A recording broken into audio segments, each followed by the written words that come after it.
Hey everybody, what's up? Welcome to Facebook Live, ParentHub Live number 7, disciplining your kids. We've been asked this question a lot. What's the best way to discipline my kid? How does that dynamic change as my kids get older? And we titled this deal "Disciplining Your Kids," disciplining your kids, birth through mid-20s, and sort of did that as a joke, but really not. I mean, we recognize. Adolescence has changed. Developmentally, adolescence is defined as that age that begins at the onset of puberty and ends with a full assumption of adult responsibilities. And that just doesn't happen like it used to. Puberty starts earlier and adolescence really ends later, if you use that definition. And so either we've got to redefine adolescence, or we just recognize there's two sides of it. There's early adolescence, which is puberty through high school graduation, and then there's late adolescence, which is high school full assumption of adult responsibilities. And so, but the reason we bring that up is that discipline has to continue through all those stages. It certainly looks different, but even if you've got a 25-year-old living in your home who hasn't assumed the full adult responsibilities, there's still discipline that they need. So those are some of the questions, kind of the framework that we're going to be following today is what does discipline look like through the lifespan of a kid. My name's Tim LeVere, if we haven't met before. I'm the high school pastor at Hope Community Church. I'm also the high school pastor specifically at the Apex campus. I have a PhD in adolescent spiritual formation and have just read a ton on this subject. This is my wife, Tasha. She's executive director of Broomtree Counseling. She's in private practice in historic downtown Apex. Also has her PhD. Hers is in marriage and family counseling. And so we've done a ton of reading. We're not parenting experts. We have 3 kids, a 19, a 16, and a 14-year-old daughters. We're not parenting experts. We've just read a ton, researched a ton, and we just like sharing the things that have worked for us, that have been helpful to us. And so that's kind of the approach we want to take here today. So thanks for tuning in. We'll be done at about 12:15, and then we'll take some time after that to ask questions. And so if you don't mind, hit the like button, the love button, the wow button, the share button, all that stuff, help get the word out. And then if you don't mind, post where you're watching from. I know we had folks from all over the place saying they were interested, so just curious where you're from. And then, if you do have questions, post those in the comments, and then, we'll get to those, many of those as we can. I guess as long as you stick around, we will. So let's get started with a few general statements. First, parenting is all about relationships. We know discipline is about shaping behavior, but really it's not just about shaping behavior. It's also about shaping the heart of our kids, the character of our kids. And so the reason that's important is anytime you discipline that separates from the relationship, it's going to be ineffective. It's just going to be ineffective. Parenting is about relationships. The second thing we want to talk about is just parenting requires a long-term perspective. And so parenting is a marathon. It is not a sprint. Even more specifically, parenting, I find that most of the time I can't have a short-term win and a long-term win in the same moment. That typically when I'm making a parenting decision, I've got to choose one. One or the other? Do I want a short-term win or do I want a long-term win? There are some rare exceptions, but they're so rare. And so for me, my goal, I try to make most of my parenting decisions around wanting a long-term win. And so, the discipline for me is then to go all in with a long-term perspective. One of our goals as parents is for our kids to grow less and less dependent on us over the course of time, and for them to grow more and more dependent on Jesus. And so Tim's going to show you a really cool graph. I made a little graph. This is a shout out to Don Pusick, who taught us this 20 plus years ago. But over time, our kids are born completely dependent on us as parents. But over time, we want them to grow less dependent on us, and at the same time, grow more dependent on God. And this is where you want to really give some. It's hard to do this backward. This is where you want to give some attention. That place right there. Yes, and so at the point where they are completely dependent on God and not as dependent on us, that is the point where adulthood begins. Adulthood does not begin at an age.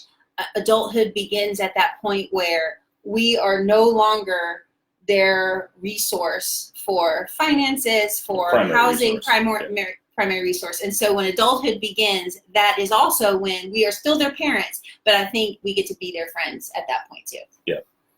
So parenting is about relationships. Parenting requires long-term perspective. And number 3, parenting is made up of love and discipline. And so healthy parents have high love and high discipline.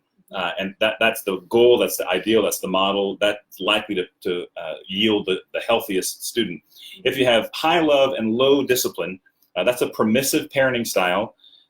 It's likely to end up having kids who feel entitled. They've not had to earn anything. They've not had to experience consequences. It's kind of that helicopter lawnmower parent that kind of paves the way for everything for them. And they never experience any pain, so they never develop any grit. Mm-hmm. If you have low love but high discipline, that's a very demanding parenting style where there's a lot of rules, but there's no context for the rules and there's no relationship to have conversations about it. And so likely you're going to end up having a very rebellious child because they got all the rules, but they don't know the why, and so they're just going to rebel against those. Mm-hmm. The least healthy, the most damaging, is the low love, low discipline parenting style. That's the neglecting parenting style, and usually that's going to end up producing an isolated kid. They're going to isolate from you because you're not a resource for them. They're also going to isolate from others because they've learned I can't depend on anybody. I can't count on them, and they don't care about me.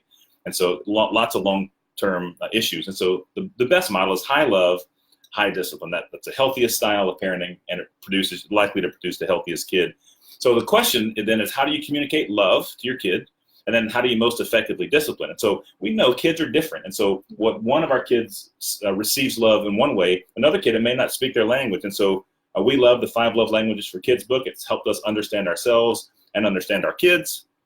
One caveat I would say, though, for families who are hyper-focused on being fair, 5 Love Languages may not work in your home. For us, I'll just give you my bias. Fair is the F word in our home. We don't live into that. We love our kids, and we don't have. I think the opposite of fair is favoritism, and we don't have favoritism. But life isn't fair, and I think that a hyper sense of what is fair and teaching our kids to ask that question, it creates a kid that is constantly looking to the left and to the right to see if they have what everybody else around them has, as opposed to understanding that life isn't about fairness, and it isn't about do I have what everybody else has. Life is about looking at my hands and seeing what God has blessed me with, and looking at those blessings and seeing how I can bless others with that. And so how do you best communicate love? And the other side of that is, how do you discipline most effectively? Again, in the same way that our kids receive love in different ways. Discipline works for some and doesn't for others. And so you got to figure out for some kids, yeah. And so you got to figure out the style that works. And so if you think about it like this, there's really 2 kinds of discipline. There's reinforcement and there's punishment. Reinforcement always increases the behavior. Punishment is always about decreasing a behavior. And so positive reinforcement is you give them something they want. Negative reinforcement is you take something away that they don't want. Punishment is either you give them something that they don't want, like an extra chore, or you take something away that they do want, like you take away some screen time. And so reinforcement is going to increase behavior. Punishment is going to decrease behavior. Mm-hmm. And so I think we have to think sometimes what we are doing, the decision that we're making in that moment. Are we increasing their behavior, or are we decreasing that behavior? Because I think sometimes we think, I'm just going to do what's easiest today. I'm going to get a short-term win and maybe my kid will grow out of it. And all I can say is I don't think kids do. And so if you've got a child and they're 2 and you're in Target and they're tantruming and you're at the checkout line and you're just trying to get out of the checkout line, so you decide, okay, I'm just going to give them the candy. I think you just reinforce their behavior and taught them, if I pitch a tantrum and if I make my mom uncomfortable enough, she will give me what I want. And so you've reinforced a tantrum. You've increased that behavior, and kids don't grow out of it. They will just continue to tantrum through adulthood. And really, they've reinforced your behavior, because you just learned they'll be quiet for a minute if I just give them what they want. It is. So, Mm-hmm. And so again, that's not a long-term healthy model. So you got to think through those things. And so reinforcement and punishment. So that's kind of some big picture principles. Parenting is about relationships. It requires long-term perspective, and it's made up of love and discipline. Just a few goals related to discipline. And so if you're noticing, we're not telling you when this happens, do this, or we're not explaining a certain discipline style. And mainly because I think there's lots of ways to discipline and to love kids. And it also depends on your personality and theirs. So what we do want to talk about is maybe some of the goals and the values that we have that directly impact the parenting decisions that we make. And so the first one is, we really value being consistent. And so, which means my yes means yes. If I tell you that I'm going to do something or that I'm going to be there, you can count on it. and my yes means yes, which means you can trust me, you can depend on me, you can count on me. But I'm also consistent with my no. No means no. And when I say no, I'm not changing my mind. And so, I mean, there are some rare exceptions where it's a moment to get to teach on grace, but most of the time, no means no. And here's the value behind that. It's not just about I'm going to say no so I can get the behavior that I want. I really want my kids to learn what the word no means from me, because there's no one in this world who's going to love them and want to nurture them more than me. And so I don't want the first time for them to learn what no means to come from a teacher or a coach or an employer or someone that they're in relationship with or the law. I want them to know yes means yes and no means no from me, so I can nurture them into that reality. And I think some parents think if we tell our kids no, we're hurting them or we're crushing them. And I think also I think it's important that we also teach them what the word wait means. It may just mean yes, God has this plan for us. It's just not right now. Yeah. And we talk about too, there's some standards in these consequences in terms of consistency. So, we used timeout when our kids were young. And so we put them in timeout and said it was 1 minute for every year of their life. So we put them in timeout. So for our 5-year-old, you get 5 minutes. Well, if they're crying for 4 of those minutes and then, suck it up. Like tantruming crying. And then suck, if they're sad, that's fine. But if they're just throwing a fit, well, then their time hasn't started yet. And so their time's not going to start until their behavior changes. If you got a teenager and you take away some of their screen time or take away their phone and they punish you all day for it and try to make you feel bad and beat you up, give you the silent treatment, well, that day doesn't count. So you're going to have another day because we want to be consistent. I think the idea is that we have to teach, especially as they get older, we have to teach our kids to take the responsibility for their actions. And the consequence is a reminder, what I did was wrong. I got a price to pay to kind of address that. I think it's also important for kids to learn that when someone tells you no, that your response isn't to punish them until they give you what they want. And so accepting the consequence from a place of humility is part of the discipline as well. So 1, be consistent. 2, be reasonable. And so, this is just common sense. Does the punishment fit the crime? And there are some things that, our kids do the same thing over and over again. I'm not saying destructive stuff. That's another scenario, but just something that gets on your nerves. Well, you can't increase the punishment so much where, hey, you get no Christmas for you this year. Sorry. The punishment has to fit the crime. And so does the punishment fit the crime? Second, in terms of being reasonable, is did you set them up to fail? If you're used to eating dinner at 6 and dinner's at 8, certainly we want our kids to have patience and not get hangry. But if they're used to 6 and now it's 8, you got to recognize you probably helped create that situation. Doesn't give them a free pass, but you can show them a little grace. And that's the third question: is do they need grace? But I think if you demonstrate consistency over time, then when you do offer a moment of grace, it really has an impact, because then you can say things as a Christ-following parent. You can say things like, you know what? God gives me grace. He doesn't always give me what I deserve because he loves me. And so even though you really deserve to be punished right now, we're going to cut you some slack right now because we know you've had a tough week, you had papers due or whatever. So does the punishment fit the crime? Did you set them up to fail? And do they need some grace? I think the third thing is, are you believable? I think sometimes we run the risk of setting up standards for our kids that we don't live into ourselves. And so I do think that kids learn from our actions way before they learn from our words. And I think we've got to model living into a consequence for our own action. And so if we're always looking for a way to get out of a consequence or to manipulate our way out of a consequence, I think that models for them, well, then that's how life is. Yeah. Last thing is be relational. Be relational. So stay connected through the discipline. For us, the way that always looked was like there were consequences and we enforced the consequences. But then we would follow up, a minute or two later, or sometimes a little later than that, just with them. Hey, I want you to know I love you. Like I'm sorry this is where we are right now, but I love you. Like I'm still dad. Like we're still family. This is still you belong here. Like we want to reinforce the relationship, even while requiring them to stick through to live into those consequences, and to make sure we're giving attention more than just during discipline. We're not just giving them extra attention when they're acting out. We actually told our kids when they were little, Like if you need extra attention, like don't act like a turd. Just come to us and say, hey, I need a little extra attention right now. And they did, even when they were little, they did. Yeah.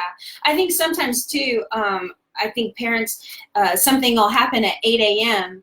and that makes the parent pretty frustrated. And so they'll declare the day as ruined. And I think staying relational means, yeah, something happened at 8 a.m. You know, you establish a consequence, they live into that consequence, you restore relationship, and you have a good day. It doesn't mean that the day is over. It's going to be a bad day and we can't move forward. I think kids need an opportunity, just like we do, to be able to to start over and move forward. So I want to share about the book.